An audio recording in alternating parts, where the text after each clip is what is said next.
Hi hello నమస్తే welcome to Tollywood box office. Larger than life కథలు, పాత్రలు, విజువల్స్తో ప్రేక్షకుల్ని కట్టిపడేసే చిత్రాలు వస్తున్న నేటి కాలంలో అప్పుడప్పుడు పరిమిత వ్యయంతో రూపొందుతున్న సినిమాలు విడుదలై అదృష్టాన్ని పరీక్షించుకుంటున్నాయి. వినూత్నమైన కథలే వీటి బలం.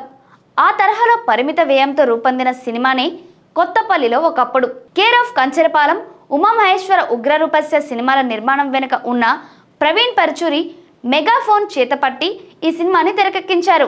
మరి ఈ సినిమా ఎలా ఉంది, ఎలాంటి ప్రభావాన్ని చూపించింది, ఈరోజు మనం తెలుసుకుందాం.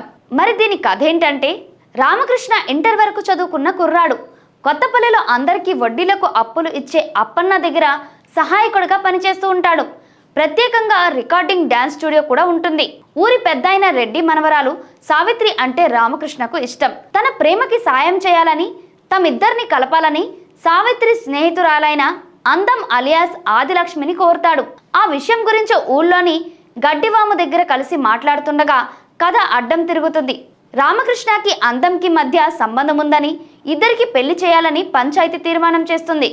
అందంతో పెళ్లికి ఏమాత్రం ఇష్టపడని రామకృష్ణ ఏం చేశాడు? తాను ప్రేమించింది సావిత్రినని చెప్పాడా, లేదా రామకృష్ణకి ఈ విషయంలో సాయం చేసేందుకు వచ్చిన వ్యక్తి ఎవరు? వడ్డీలకి అప్పులు ఇస్తూ జలగలా పీల్చిన అప్పన్న ఊరి జనాలకి దేవుడెలా అయ్యాడు? తదితర విషయాలు తెలియాలంటే సినిమా చూడాల్సిందే. మరి ఇది ఎలా ఉందంటే, గ్రామాల్లోని సామాజిక రాజకీయ స్థితిగతులు, విశ్వాసాలని ప్రతిబింబిస్తూ సాగే కథ ఇది. వ్యంగ్యం, సామాజిక వ్యాఖ్యానం ఇందులో కీలకం. గ్రామీణ నేపథ్యం, అక్కడ అమాయకత్వం నింపుకున్న పాత్రలు, ఇవి పండించే స్వచ్ఛమైన హాస్యం, డ్రామా చాలా వరకు సినిమాని ఆసక్తికరంగా మార్చేశాయి.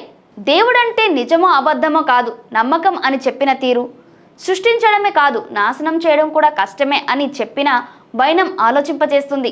చాలా వరకు నిజాయితీగా చేసిన ఓ మంచి ప్రయత్నం అనిపిస్తుంది. అయితే చెప్పాలనుకున్న విషయాన్ని గాఢంగా లోతుగా చెప్పడంలోనే తడబాటు కనిపించింది. అటు హాస్యానికి, ఇటు సామాజిక అంశాలకు సమన్వయం చేయలేకపోయింది. ప్రథమార్థం అంతా ఊరిని, అందులోని పాత్రల్ని పరిచయం చేస్తూ సరదాగా సాగుతుంది. గడ్డివాము దగ్గర వ్యవహారం, విరామానికి ముందు సన్నివేశాలతో కథలో చోటు చేసుకున్న మలుపులు సినిమాని ఆసక్తికరంగా మార్చేస్తాయి.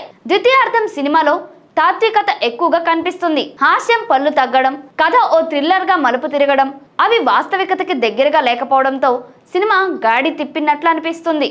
అప్పన్నని దేవుడిగా మార్చే సన్నివేశాలు, నమ్మకాన్ని నాశనం చేయాలని కథానాయకుడు చేసే ప్రయత్నాలు, అవి బెడిసి కొట్టే వైనం సినిమాటిక్ గా అనిపిస్తాయి. ప్రేక్షకుడి కాలక్షేపానికి మాత్రమే లోటు చేయదు ఈ సినిమా.